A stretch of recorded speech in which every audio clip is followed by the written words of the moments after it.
ये कहानी है बिल्लियां चली इलाज करने। एक कबरी बिल्ली थी।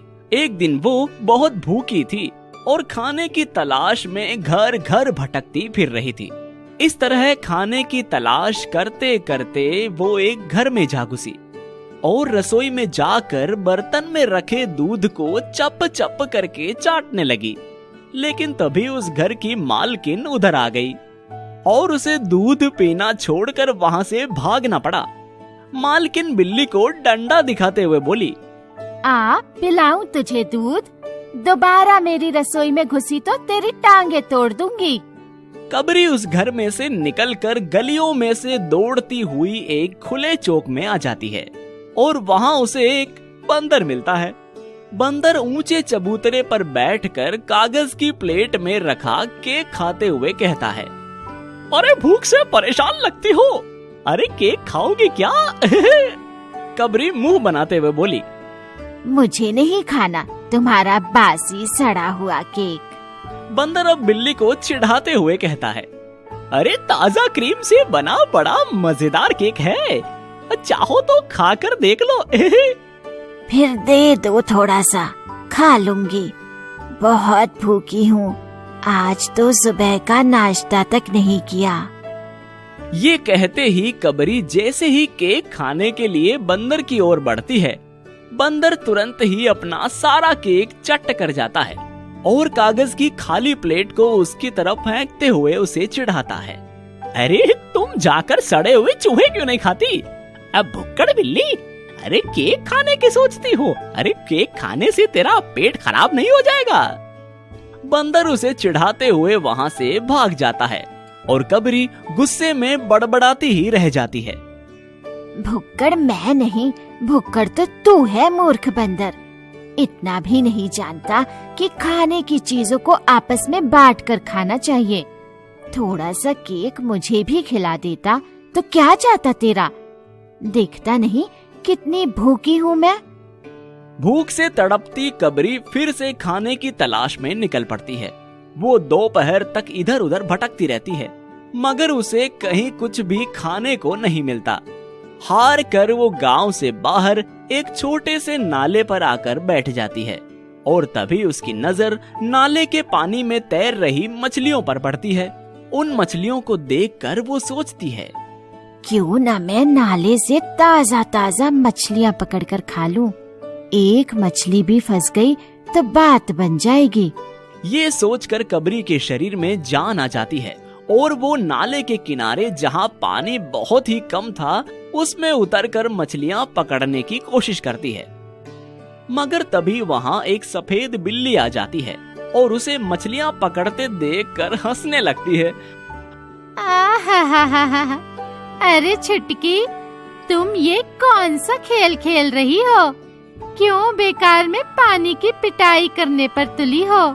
ऐसे कोई मछली हाथ आती है क्या? तो क्या करूं दीदी, बहुत भूखी हूँ। सुबह से शाम होने वाली है और कुछ भी नहीं खाया है। सोचती हूँ कोई मछली हाथ लग जाए तो उसे खाकर अपनी भूख मिटा लूं। यही ना? तुम मेरे घर चलो, मैं देती हूँ तुम्हें खाना। कबरी सफेद बिल्ली के साथ उसके घर आ जाती है और वो कबरी को पेट भर कर खाना खिलाती है। खाना खिलाने के बाद सफेद बिल्ली कबरी से कहती है, सुनो छुटकी, आज के बाद तुम्हें बिल्कुल भी भूखा नहीं रहना पड़ेगा। वो कैसे दीदी? पास ही के एक फार्म हाउस में कुछ मुर्गियाँ बीमार पड़ गई हैं और उन्हें डॉक्टर के इलाज की जरूरत है। हम दोनों वहाँ पर डॉक्टर और नर्स बनकर चलेंगे। इससे क्या होगा दीदी? होगा क्या, इलाज करने के बहाने हम मुर्गियों के दबड़े में घुसकर मुर्गियाँ पकड़कर ले आया करेंगे। देखना, फिर तो मैं तुम्हें रोज चिकन सूप बनाकर पिलाया करूँगी। गरम गरम चिकन सूप, समझी? अगले ही दिन सफेद बिल्ली डॉक्टर और कबरी बिल्ली नर्स बनकर फार्म हाउस में पहुंच जाती है। सफेद बिल्ली पिंजरे के दरवाजे पर खड़ी होकर एक मोटी मुर्गी से कहती है, सुना है आपके परिवार की कुछ मुर्गियाँ बीमार पड़ गई हैं। आप दरवाजा खोल दीजिए, हम उनका इलाज कर देंगे। दरवाजा तो ऐसे नहीं खुलेगा। दरवाजा खोलने से पहले हमारे सरपंचवा से इजाजत लेना पड़ेगा। हज क्यों? तो जल्दी से अपने सरपंचवा को बुलाए लो ना, ताकि हम अंदर आई के बीमार मुर्गियन का इलाज कर सके। तो मुर्गी के बुलाने पर दबड़े का सरपंच दरवाजे पर आता है और दोनों बिल्लियों को देखते हुए कहता है, आप दोनों सामने उस बेंच पर जाकर तशरीफ रखिए। अब उन बीमार मुर्गियों की गिनती करके दरवाजा खुलवाई देगा। दोनों बिल्लियां बेंच पर आकर बैठ जाती है और फिर दबड़े का सरपंच अपने दबड़े के मुर्गियों को समझाता है, ये दोनों कोई डॉक्टर वोक्टर नहीं है, ससुर बिल्लियां है और हमारे परिवार के लोगों का शिकार करने के वास्ते आई है। इनको सबक सिखाना पड़ेगा। इसीलिए सभी मिलकर जोर जोर से वही खतरे से बचाने वाला गाना गाई लो। उसका आदेश पाते ही दबड़े के सारे मुर्गियां नाच नाच कर खतरे से बचाने वाला ये गीत गाने लगते हैं।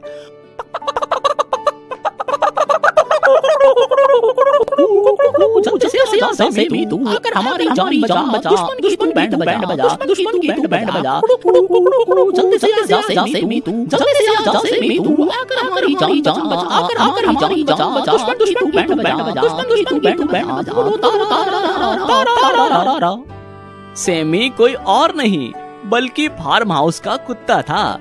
ये गाना सुनकर सेमी दौड़ता हुआ दबड़े के गेट की तरफ आता है और उसे देखते ही दोनों बिल्लियां वहां से भाग खड़ी होती है।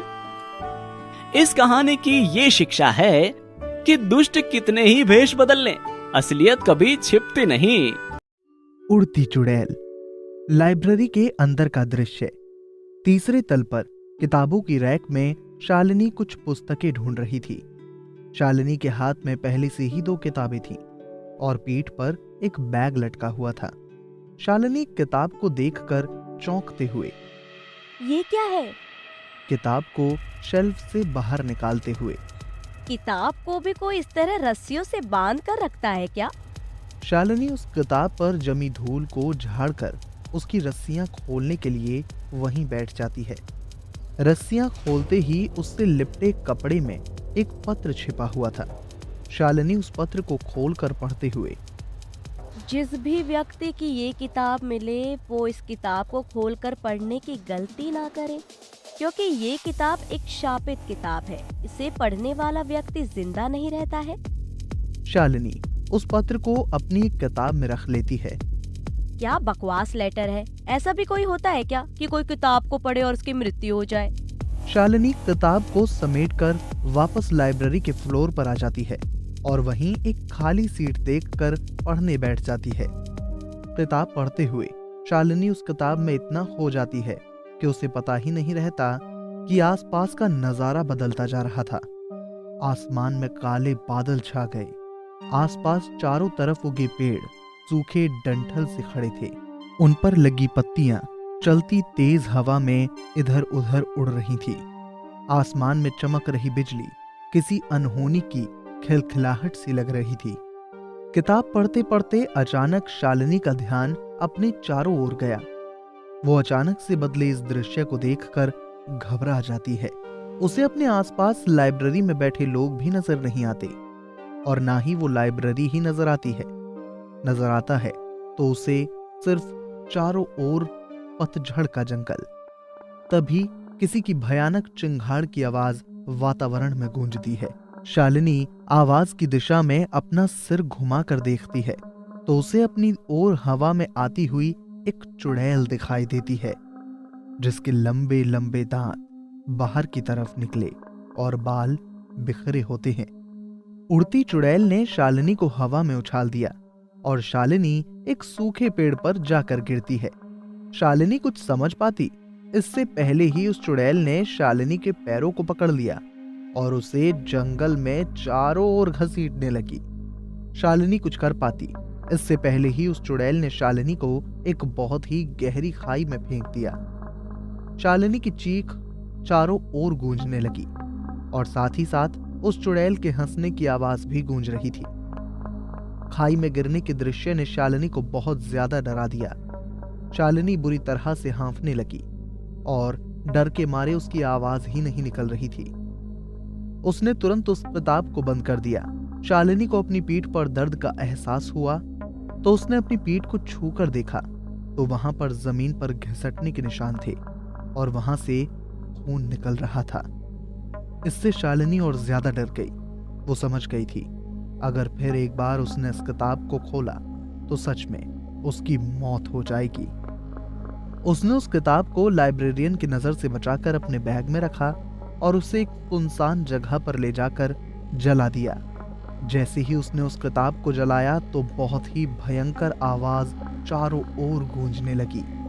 लगा जैसे कोई इस आग से बचने के लिए चिल्ला रहा हो। लेकिन अब उस शापित किताब का अंत हो चुका था।